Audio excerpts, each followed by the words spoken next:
Hello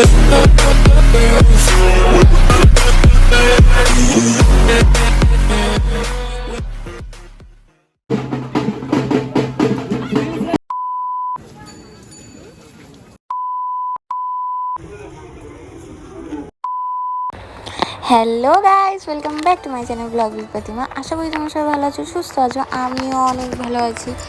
তো অনেক মাস পর আবারও তোমাদের সাথে দেখা হলো একটা খুবই ইন্টারেস্টিং ভিডিও নিয়ে।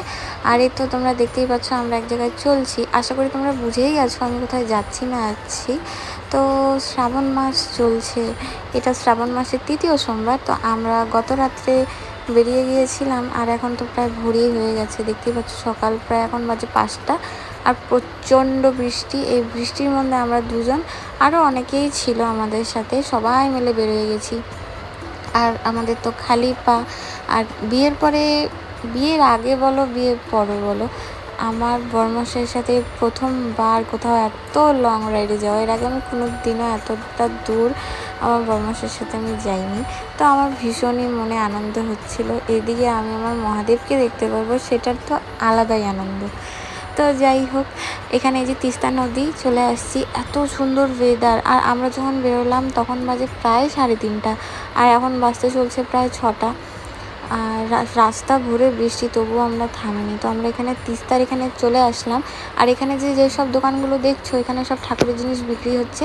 তিস্তার থেকে আমরা জল ভরে নিয়ে তারপরে আমরা যাব জলপেশে, সেখানে গিয়ে আমরা পুজো দেবো। তো একটু এখানে আমরা ওয়েট করছিলাম, আমরা আগে চলে আসছিলাম আর ওরা যে চলে আসলো। এই বুনুটা একজন ছিল। আর এখানে সবাই আছে, আমরা প্রায় 8-10 জনের মতন গিয়েছিলাম।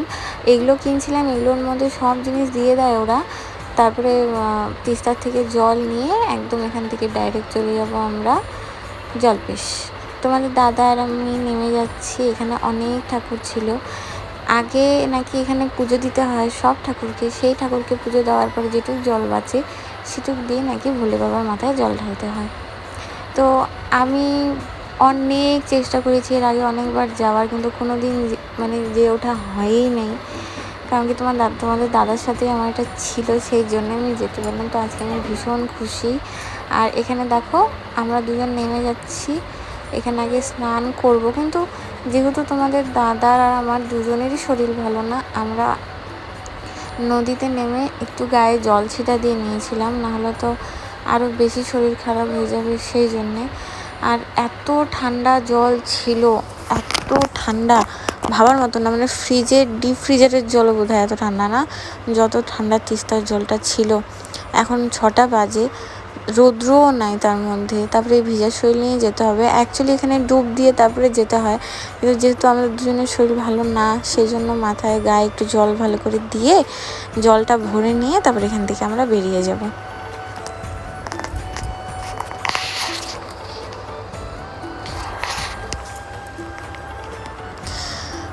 জল ভরে এসে তারপরে এখানে তোমাদের দাদা আর আমি দিয়ে দিলাম সব ঠাকুরকে একে একে পুজো। এখানে গণেশ ঠাকুরকে সবার আগে পুজো করে নিলাম।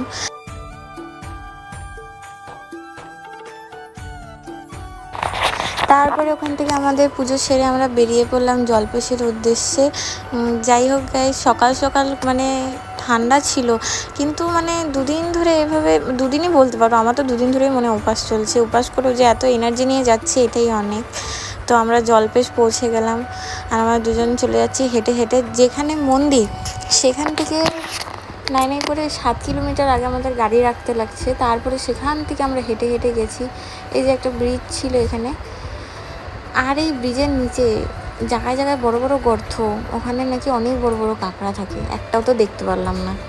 আর তারপরে সবুজ চুড়ি যেহেতু আমি পরিনি, শ্রাবণ মাস, তো আমি আগেই বলছিলাম যে আমি পুজো দিতে যাওয়ার আগে আমি সবুজ চুড়ি পরবো। আমার চুড়ি পরাই হয়ে গিয়েছিলো। তারপরে ওকে আমি বললাম যে আমাকে একটা চুড়ি পরায় দাও।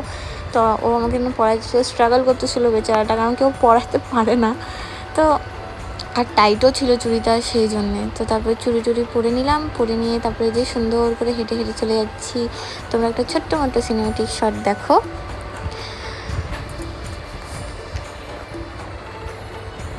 তারপরে যে আমরা মন্দিরের সামনে পৌঁছে গেলাম গাইস। এইখানেও নাই করে 7 কিলোমিটারের মতন লাইন ছিল, মানে কি বলবো, ভাবার মতন না, এত বড় লাইন ছিল। তোমরা খালি দেখো, লাইন শেষ হবেই না, হবেই না, আর হবেই না। মানে আমরা যখন লাইনে দাঁড়ালাম, আমাদের পিছনে কেউ ছিল না। 10 মিনিটও হয়নি, দেখতে দেখতে বোধহয় 50 জন হয়ে গেছে পিছনে। তো এইভাবে লাইন বেড়েই চলছে। আর আমরা ভাবছিলাম অনেক সময় লাগবে, কিন্তু উইদিন 2 ঘন্টা হবে, 2 ঘন্টার মধ্যে আমরা লাইনটা ক্রস করে ফেলছি। তাও অনেক সময় লাগছে, খালি পায়ে এত দূর এভাবে হাঁটা, আর গুড়ি গুড়ি গুড়ি গুড়ি পাথর, পায়ে খুব ব্যথাও লাগে। আর লাইন দেখতে পাচ্ছ, লাইন মানে চোখ যাচ্ছে না, এত বড় লাইন। তারপরে যাই হোক, অপেক্ষা শেষ, আমরা পৌঁছে গেলাম মন্দিরের এখানে। আর বাইরের থেকেই দেখো কতটা সুন্দর লাগছে, ভিতরে গিয়ে তো আরও সুন্দর লাগবে, তোমরা খালি দেখতে থাকো। এই যে মাথায় ঘোমটা দিয়ে নিয়েছি, পিছন থেকে ওই মহিলাটা আমাকে উক দিচ্ছিল, কি বলবো। আর এখানে একটা ছোটো মোটো লাইন, এটা তো লাইন কিছুই না, এরপরে ছেলেদের লাইন আলাদা, মেয়েদের লাইন আলাদা। আমরা ভিতরে চলে গেলাম, ভিতরে গিয়ে মানে আমার বরমশাই গেল একদিকে, আমি গেলাম একদিকে। আমি তো ভাবছিলাম পরে খুঁজে পাবো কীভাবে। যাই হোক, তো তারপরে ওই বুনুটা আর আমি দুজনে মিলে চলে গেলাম ওখানে। মানে এখানে যে লাইনটা দেখছো, এটা আবার গোল করে রাউন্ড করে ও পাশের যে লাইনটা আছে ওদিক দিয়ে ঘুরে মন্দিরে ঢুকবে।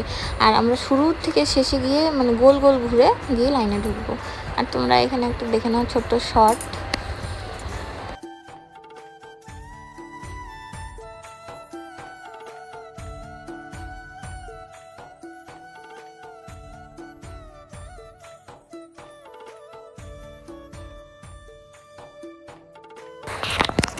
তারপরে তো ওই লাইন শেষ করে এসে পড়লাম এই লাইনে।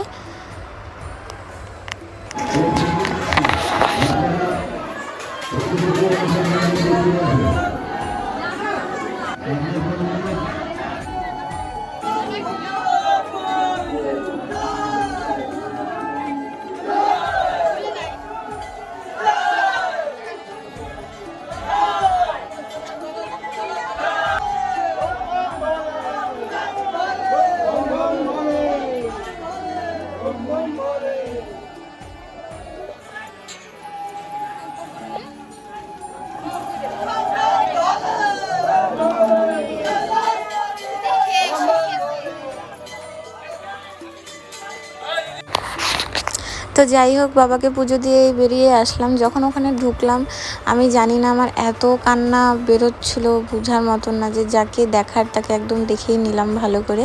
তো ওখানে সুন্দর মতন পুজো টুজো দিয়ে আমরা এবার যাচ্ছি আমার মাসি শাশুড়ির বাড়ি, কারণ কি সে ফোন করেছিল, না গেলে তো খবর খারাপ। ওখানে গিয়ে খাওয়া দাওয়া করে যে ফ্রেশ হয়ে একটু বেরোলাম, ভালো লাগছে না আর গাইস, প্রচণ্ড টায়ার্ড শরীর। তারপরে বেরিয়ে পড়লাম বাড়ির উদ্দেশ্যে, আর এই রাস্তা দিয়ে যাচ্ছি। আর আজকের ব্লগটা তোমাদের কেমন লাগলো তোমরা অবশ্যই কমেন্ট সেকশনে জানিও। আর ভিডিওটা যদি ভালো লেগে থাকে অবশ্যই লাইক, কমেন্ট অ্যান্ড শেয়ার করে দিও সবাই। আর এখন থেকে ডেলি ভ্লগই আসবে, নো টেনশন। তো আমার চ্যানেলটাকে সাপোর্ট করতে থাকো। চলো আজকের মতন টাটা।